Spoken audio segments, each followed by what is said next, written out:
So Good Omens' finale came out May 13th, and it kind of left the fandom super divided, which was a shock to me because we kind of always knew this ending was coming. So if you don't want to be spoiled for the finale, make sure to like this and then watch it and then come back and see what my opinion of the series was. Also, I am sick, so if I sound a little bit different, it's because I feel sick. I wanted to get this out in a pretty good time frame around the finale, but I've been sick since the finale because I had some in real life stuff happen, then I got sick as soon as I came back. Because that's just how it is, right?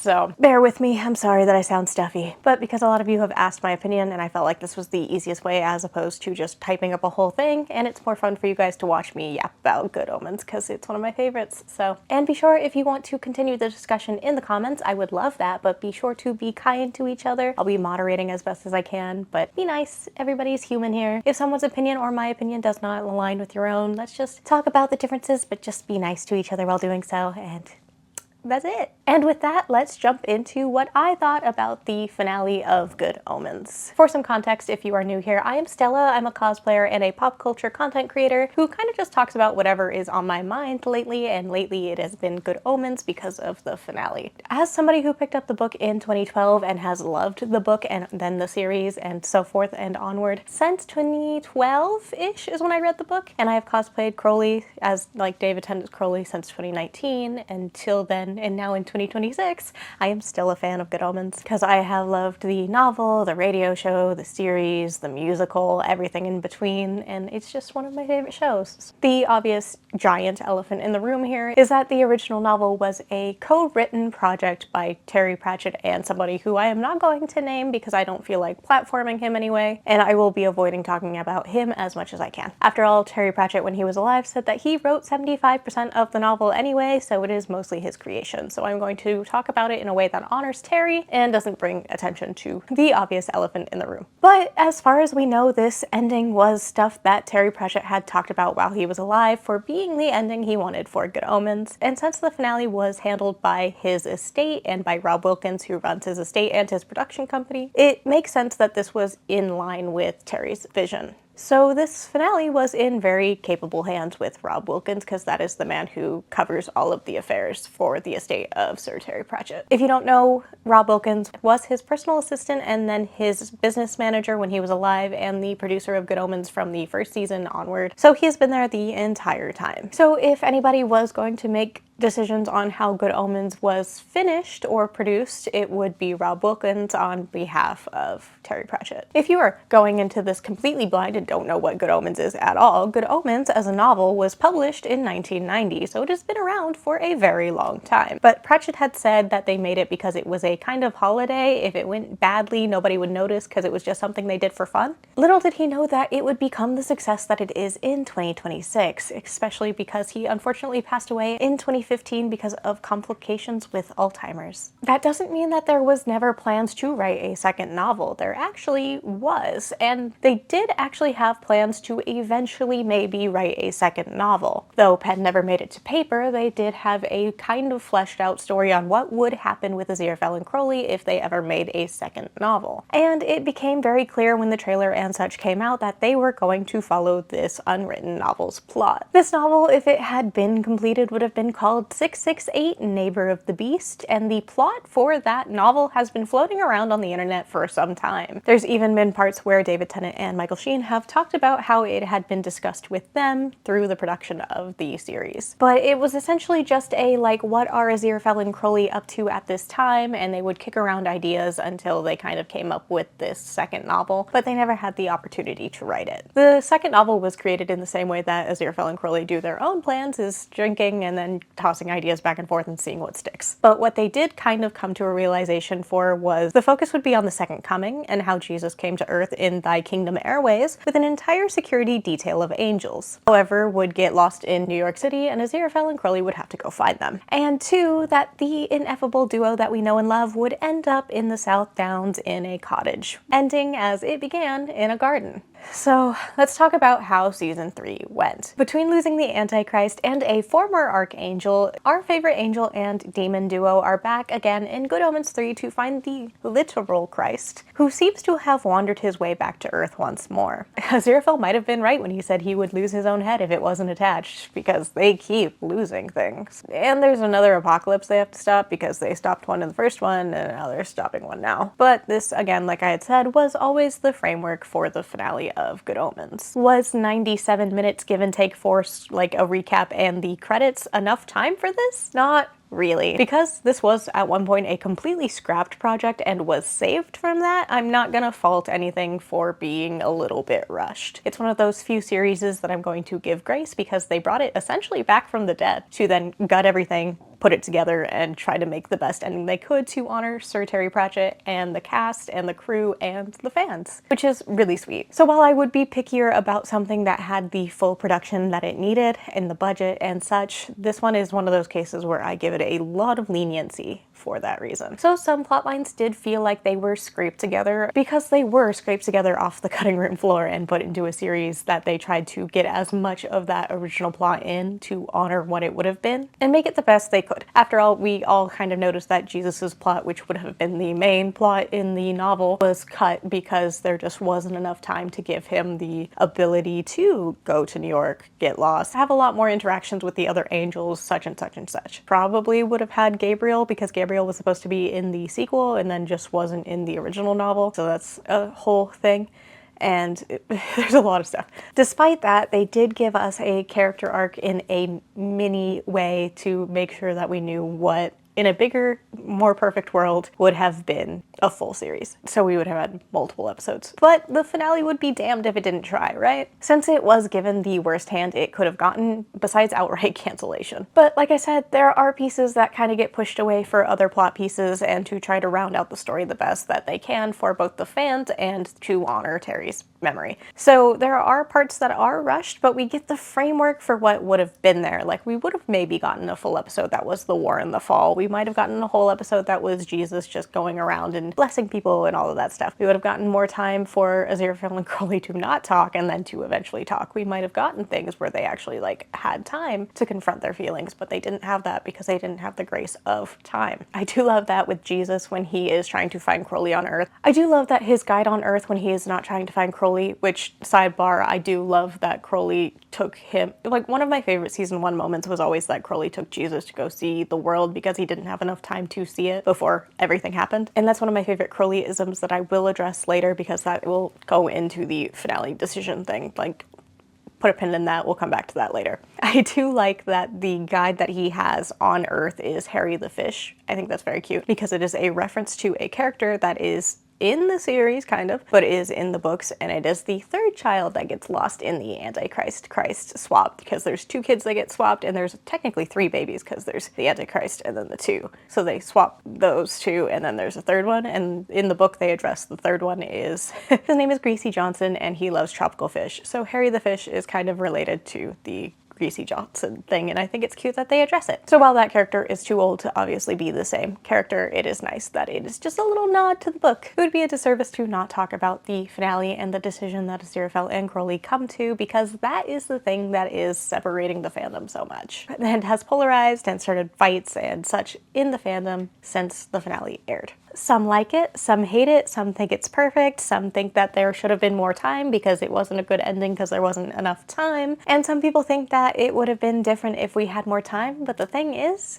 that it wouldn't have been different if we had more time because this was always the ending that Terry Pratchett wanted. A lot of his books are about the human condition and loving humanity, and it's good and bad and messy and confusing. The most important part is that loving each other is stronger than anything, and that is enough to navigate life and how messy and wonderful it is. So Good Omens, the I Love Humanity show, ended up getting a I Love Humanity ending. Again, spoilers, really big spoilers. I'm going to spoil the finale, so if you have not watched it, please pause here, come back, and we can talk about it when you come back. But like, the second season was mostly filler. That gave us the drama of Crowley's confession of love for 𝙻𝙸𝙽 and 𝙻𝙸𝙽 seemingly rejecting it and going back to heaven. And the third season brings some reconciliation. A lot of it is 𝙻𝙸𝙽 led. It's asking for forgiveness from Crowley, who of course gives it because he will always, no matter how heartbroken or inconvenienced he is, will always bounce back because he has an affinity for fondness, especially towards the things he loves. I bring this up because there is a part in the book where he claims that he has a hand in the Spanish Inquisition to get a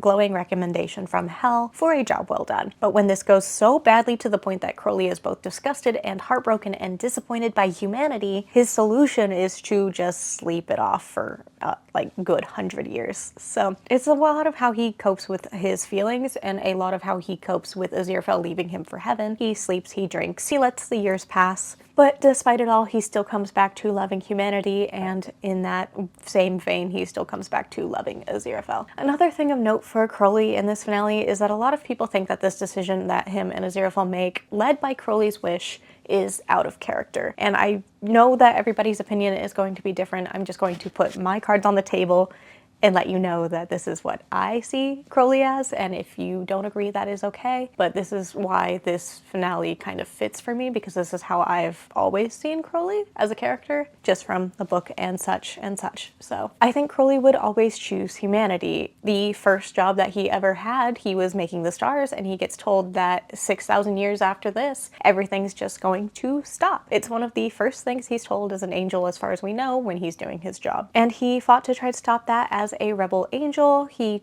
then fell. He did an awful job making life harder for humanity, but always just okay enough that nobody could ever replace him to make life harder for humanity. He averted the first apocalypse to save humanity because he loved humans. He loved the music, the cars, the movies, the alcohol, everything. It was why they said he had gone native multiple times in the first season. He left hell, lived as a human as much as he could because it was bad because he still had access to his miracles. Found Gabriel, watched Gabriel and Beelzebub fall in love, finally had hope he could leave with 𝙻𝙸𝙽 and have the love of his life leave with him. And then 𝙻𝙸𝙽 seemingly chose heaven over him and left.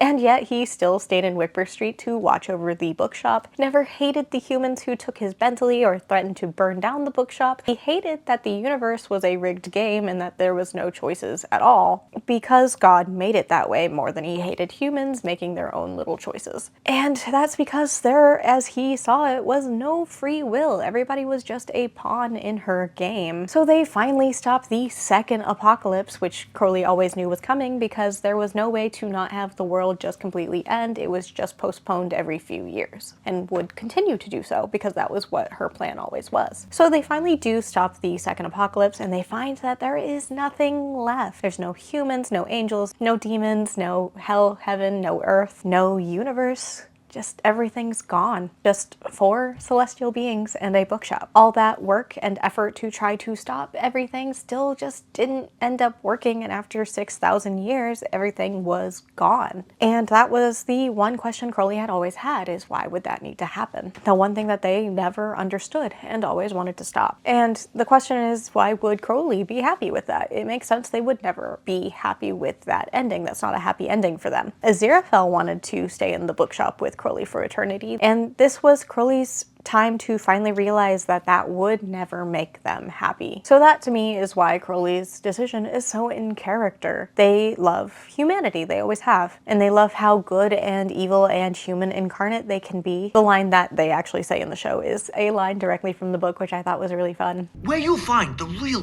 grace and the real heart-stopping evil, it's right inside the human mind. It's just another wonderful Easter egg to include since it wasn't in the first season. But that is why they ended up making the choice that they did, because they could finally save what they've loved and wanted to save for 6,000 years and make sure that everybody actually has that free will and such that they want. And then you have 𝙻𝙸𝙽, who up until the last minute, when there is nothing left but the two of them, is still desperately trying to appease heaven. He stopped eating human food, which he loves. He stopped reading books. He's trying to redirect the apocalypse into something that would bring upon world peace instead of trying to destroy it, but that's never been what the angels wanted. They want another war, just like the demons do. They're always itching to prove that the outcome that happened last time was either correct or incorrect, depending on which side they're on. And if Earth has to go to prove their point, they didn't really care. And 𝙻𝙸𝙽 does not apologize apologize to Crowley for the same reason, I believe. A part of me wonders if he believes he shouldn't apologize because he had always been told he couldn't do the wrong thing, or because he firmly believed that he was still doing the right thing and that he didn't need to apologize. I do wish he had apologized instead of just asking Crowley to forgive him, instead of just saying that Crowley should say that he forgives him, because it was just a little bit not my favorite, but I understand the thought behind it, because it is a very internalized issue for 𝙻𝙸𝙽𝙺. After all, he might have thought that apologizing to Crowley was just betraying heaven in general, because he didn't believe he was wrong in trying to leave to try to protect everybody. It's messy. But throughout the final little, like, maybe back half, like the 40 minutes where they're actually like hanging out, we do get to see little glimpses of what 𝙻𝙸𝙽 is actually thinking. The "I chose heaven because of you" while they're eating being one of the moments that came to mind for me. He lets it chip away at him a little bit, just a little bit, throughout the whole like last 40-ish minutes. But the difference is, like, he kind of had it where it chipped away at him a little bit during the first apocalypse in the first season, but the difference was that they won that one. Won because it was a little bit, depending on your definition of win. But in the finale, they're faced with loss. They do not stop the apocalypse. It does happen. And while 𝙻𝙸𝙽 does not say what his actual choice would have been if they had to discuss what the choice was, because he asks what Crowley wants and then just says, "You know what I want," we could assume that it might be that he wants to stay in the bookshop with Crowley forever. Regardless, we can assume it is probably more selfish than what Crowley came up with, because in the end of the day, our angel's a little selfish, and that's okay. But does that not go against what he said earlier, where it was like, "I don't want to leave humanity to a bad fate, so I'm gonna go to heaven so they don't have to face that, and I'm not gonna run away with you so they don't have to face that alone when we can help"? Not really, because there's not humans or angels or demons anymore. So if you get rid of the things that made him go to heaven, it's probably gonna leave him with a very selfish choice, because there aren't any more people and they already couldn't stop what happened. I wouldn't say 𝙻𝙸𝙽 is surprised, but him and Crowley are not on the same page when it comes to the decision they want to make at the end of the finale. But Crowley, as an established character, has always had a big imagination. Probably more than anybody besides maybe Adam Warlock in the entire book. It's why his Bentley doesn't need petrol to run, it's why he can drive through fire, it's why he's trusted with the stars, or why he's able to figure out a solution to pretty much all of their problems with a little bit of thinking. It's why he could sneak into heaven in season 2 because of the bee disguise thing. Because Crowley is an artist, which 𝙻𝙸𝙽 does say, and his imagination and willingness to do good is what brings them to both of their decision. And I think 𝙻𝙸𝙽 in that moment turns away to try to not persuade Crowley one way or the other, because he does know ultimately that it is a better choice than trying to salvage either restarting the universe and having it be the exact same way it was, where the only option would be that they would end up somewhere like that again or worse, or that they could just try it all over completely with no God or Satan or heaven or hell or this like lack of free will. They get to actually, because even when they had seen free will before with Adam, it was not actually free will, because it only just postponed the apocalypse a couple years further. So even when they had seen free will with Adam changing stuff, it wasn't actually free will. But 𝙻𝙸𝙽 does want them to be happy, but this time it isn't some kind of movie romance, like how Crowley tried to do the one big kiss and that'll be it movie romance move. There's not a real big romantic way to do this. Sidebar though, I do love the little like hand kiss thing that 𝙻𝙸𝙽 does. I think it is very brave for our little angel, because of the way that he is so scared of the head offices, especially because they're literally right there, that even just is a really brave thing for 𝙻𝙸𝙽 to do, and I thought it was really sweet, because I didn't expect them to start making out in front of their bosses. So anyway, I personally, and I understand it's a polarizing topic, I don't think this is out of character for them, because this made sense, because they always put humanity before themselves. That's who they are as beings. They're going to fix the problem even if it means sacrificing themselves in the process, because if they hadn't had the clue to switch their bodies in season 1, they would have ended up being discorporated. That's arguable because they weren't in the books, but it was changed for the series. But it was not something they weren't prepared for already. They have sacrificed themselves for humanity before. And so they decide to start a new universe, one without God and Satan and heaven and hell, because For 6,000 years, they've been playing with that one universe, rigging it so that it would always come down to total destruction, no matter what 𝙻𝙸𝙽 and Crowley decided to do. And like I had said before, there was no free will, because even Adam's attempts to stop it, which seemed like free will, wasn't something that permanently stopped it. And so they decided to go and start a real and truly free universe, which is our universe, because if you don't remember, their universe only ran for 6,000-ish years and then stopped, but the one that they moved to is like 85 billion-ish years old, which means they've started our universe. Our universe was made from the love that Crowley and 𝙻𝙸𝙽 shared, and probably still do, where we get Anthony J. Crowley, the astrophysicist professor, and we get 𝙻𝙸𝙽, the former teacher turned bookseller. And I say professor because I don't know if Derek called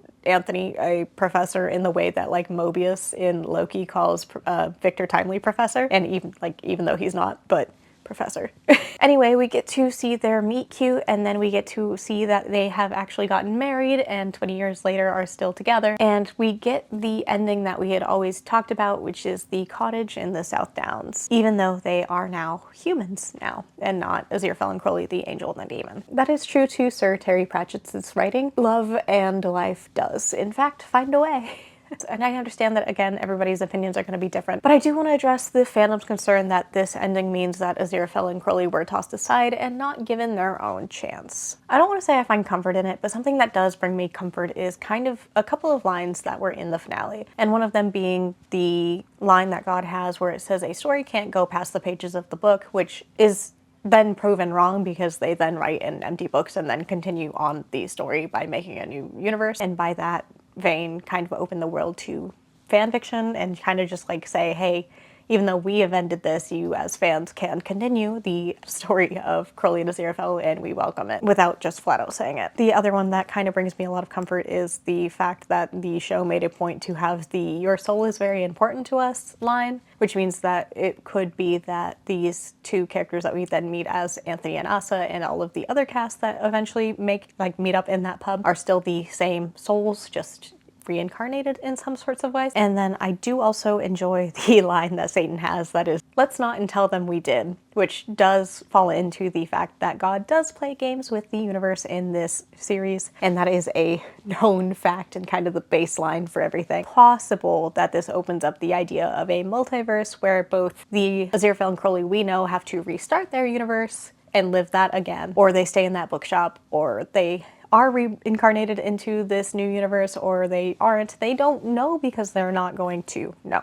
But it is a comfort to me that they at least included the line of the story can't go past the pages of its book, and then it does, because that is an invitation for this to survive past this series. So it doesn't seem so finite to me because of these little things. But maybe I'm just an optimist and I'm just reading between the lines here, because I believe that the I Love Humanity show would end in something so devastating, which I didn't think this ending was devastating, but I understand some people do. I thought this ending was really sweet, and I love that they got to live another life and maybe many, many other lives before that, depending, because it was 85 billion years when they finally found each other that we got to see. And maybe if we had more of a longer season, like the full 6 episodes, we would have seen an episode that was after their sacrifice where they get to see the story of 𝙻𝙻𝙽 and Crowley falling for each other over and over and over in different universes, which is kind of hinted in both the intro and the outro, is that everybody with their faces is a different version of 𝙻𝙻𝙽 and Crowley.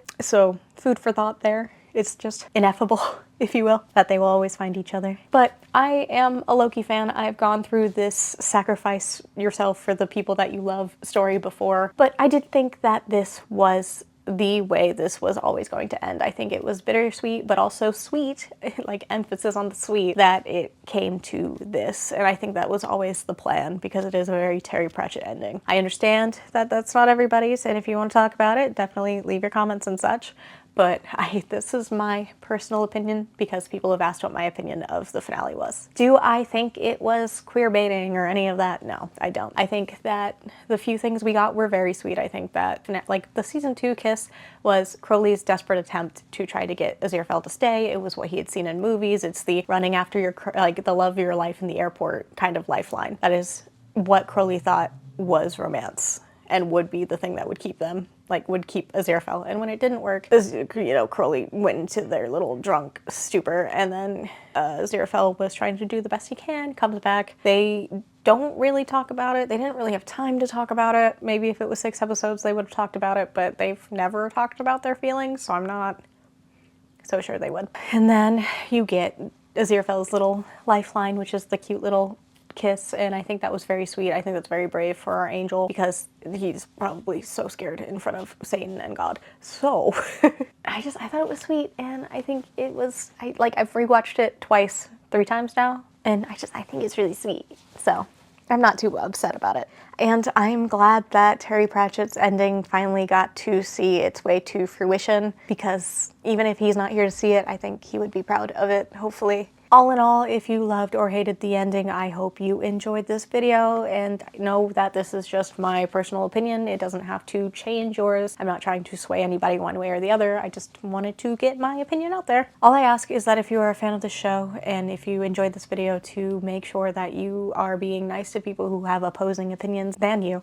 Because at the end of the day, we are all fans of a show that, after all, talks about embracing the shades of gray and everything. So just because you didn't agree with somebody's opinion doesn't mean they are incorrect or correct. It is a little open-ended ending for a reason. So anyway, I hope you liked this. Again, I am Stella, and I just talk about stuff that's on my mind in fandom or in cosplay or whatever. So if you like this, be sure to give a like, comment, and subscribe. I also have a Patreon, which has a Discord that we all talk about shows and stuff in, or I share what I'm working on cosplay-wise, or blah, blah, blah, blah. It helps a lot to support this channel and me doing content creation. If you feel like supporting the channel, that is amazing, and it helps a lot. But thank you again for watching, and I will see you next time. Mind how you go. Bye bye.